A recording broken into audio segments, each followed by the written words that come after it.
adalah peristiwa penyerapan sebagian arah bidang getar dari gelombang. Gejala polarisasi hanya dapat dialami oleh gelombang transversal sehingga cahaya termasuk gelombang transversal.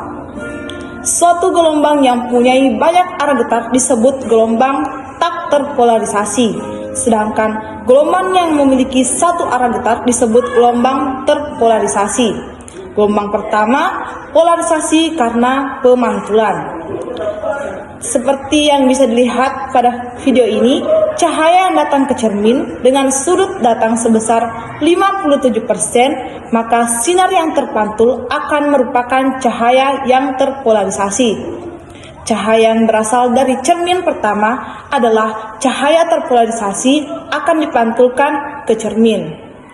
Apabila cermin kedua diputar, sehingga arah bidang getar antara cermin satu dan cermin kedua saling tegak lurus, maka tidak akan ada cahaya yang dipantulkan oleh cermin kedua. Peristiwa ini menunjukkan terjadinya peristiwa polarisasi. Cermin satu disebut polarisator, sedangkan cermin dua disebut analisator. Polarisator akan menyebabkan sinar yang tak terpolarisasi menjadi sinar yang terpolarisasi. Yang kedua, polarisasi karena pemantulan dan pembiasaan. Bisa dilihat pada video ini, pemantulan dan pembiasaan dapat terjadi apabila cahaya yang dipantulkan dengan cahaya yang dibiaskan saling tegak lurus atau membentuk sudut 90 derajat. Cahaya yang dipantulkan merupakan cahaya yang terpolarisasi sempurna, sedangkan sinar bias merupakan sinar terpolarisasi sebagian. Sudut datang sinar yang dapat menimbulkan cahaya yang dipantulkan dengan cahaya yang dibiaskan merupakan sinar yang terpolarisasi.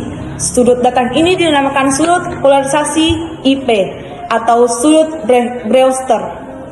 Pada saat sinar pantul dan sinar bias saling tegak lurus atau membentuk sudut 90 derajat, akan berlaku ketentuan bahwa I tambah R sama dengan 90 derajat atau R sama dengan 90 derajat kurang I. Bisa dilihat pada rumus di video ini, sudut IP disebut sudut polarisasi atau sudut Brewster, yaitu sudut datang pada sinar bias dan sinar pantul membentuk sudut 90 derajat. Yang ketiga, polarisasi karena bias kembar atau pembiasaan ganda.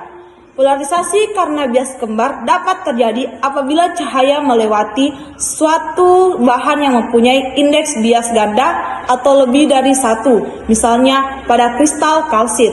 Cahaya yang lurus disebut cahaya biasa yang memenuhi hukum Snellius dan cahaya ini tidak terpolarisasi. Sedangkan cahaya yang dibelokkan disebut cahaya istimewa karena tidak memenuhi hukum Snellius dan cahaya ini adalah cahaya yang terpolarisasi.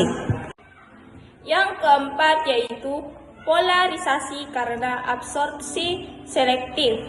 Selektif polaroid adalah suatu bahan yang dapat menyerap arah bidang getar gelombang cahaya dan melewatkan salah satu bidang getar. Seberkas sinar yang telah melewati polaroid hanya akan memiliki satu bidang getar saja, sehingga sinar yang telah melewati polaroid adalah sinar yang terpolarisasi. Untuk polarisator dan analisator disusun lebih dari dua. Maka rumus di atas cara fisika memodifikasi menjadi di mana N adalah jumlah analisator dengan polarisator. Polaroid banyak digunakan dalam kehidupan sehari-hari antara lain untuk pelindung pada kacamata dari sinar matahari. Yang kelima yaitu polarisasi karena hamburan. Polarisasi cahaya karena peristiwa hamburan dapat terjadi pada peristiwa terhambatnya cahaya matahari oleh partikel-partikel debu di atmosfer yang menyelubungi bumi. Cahaya matahari yang terhambur oleh partikel debu dapat terpolarisasi. Itulah sebabnya pada hari yang cerah langit kelihatan berwarna biru. Hal itu disebabkan oleh warna cahaya biru dihamburkan paling efektif dibandingkan dengan cahaya-cahaya lainnya. Yang keenam adalah pemutaran bidang polarisasi atau polarimeter. Polarimetri adalah pengukuran dan interpretasi dari polarisasi dari garis gelombang. terutama elektromagnetik gelombang seperti gelombang radio atau cahaya. Polarimetri biasanya dilakukan pada gelombang elektromagnetik yang telah melalui perjalanan atau telah tercermin, dibelokkan atau difraksi oleh beberapa bahan untuk menggambarkan objek tersebut. Apabila diketahui besar sudut putar bidang polarisasi oleh larutan yang diperiksa, jika cahaya terpolarisasi, bidang dilewatkan suatu larutan yang mengandung suatu enantiometer tunggal, maka bidang polarisasi cahaya itu diputar ke kanan atau ke kiri. Perputaran cahaya terpolarisasi bidang ini disebut rotasi optis. Suatu senyawa yang memutar bidang polarisasi suatu cahaya terpolarisasi bidang dikatakan bersifat aktif optis. Larutan yang memutar bidang polarisasi cahaya ke kanan disebut dextrorotatory, dan yang memutar bidang polarisasi cahaya ke kiri disebut levorotatory. Arah perputaran ditandai oleh tanda plus untuk dextrorotatory dan minus. Nah, yang selanjutnya dispersi cahaya. Apa sih yang dimaksud dengan dispersi cahaya? Cahaya merupakan suatu gelombang elektromagnetik yang memiliki sifat-sifat yang dapat kita manfaatkan dalam kehidupan sehari-hari. Beberapa sifat dari cahaya diantaranya dapat merambat lurus, dapat dipantulkan, dapat dibiaskan, dapat menembus benda bening, dan dapat diuraikan. Sifat terakhir adalah dispersi. Nah, apa sih dispersi cahaya? Dalam kehidupan sehari-hari, sebagian dari kita mungkin pernah melihat pelangi. Terbentuknya pelangi inilah yang menjadi salah satu contoh dispersi atau penguraian cahaya, di mana ini muncul akibat penguraian titik-titik air di awan yang dialami oleh cahaya matahari yang menghasilkan berbagai variasi warna. Dalam proses terbentuknya pelangi, sinar putih yang merupakan sinar polikromatis diuraikan menjadi cahaya-cahaya monokromatis (mejikuhibinu). Saat sinar putih dilewatkan pada prima, maka akan terurai menjadi komponen-komponen warnanya yang itu merah, jingga, kuning, hijau, biru, nila, ungu. Sebuah prisma atau kisi-kisi mempunyai kemampuan untuk menguraikan cahaya menjadi warna-warna spektralnya. Indeks cahaya suatu bahan menentukan panjang gelombang cahaya nama yang dapat diuraikan menjadi komponen-komponennya. Untuk cahaya ultraviolet adalah prisma dari kristal. Untuk cahaya putih adalah prisma dari kaca. Untuk cahaya infrared adalah prisma dari garam batu.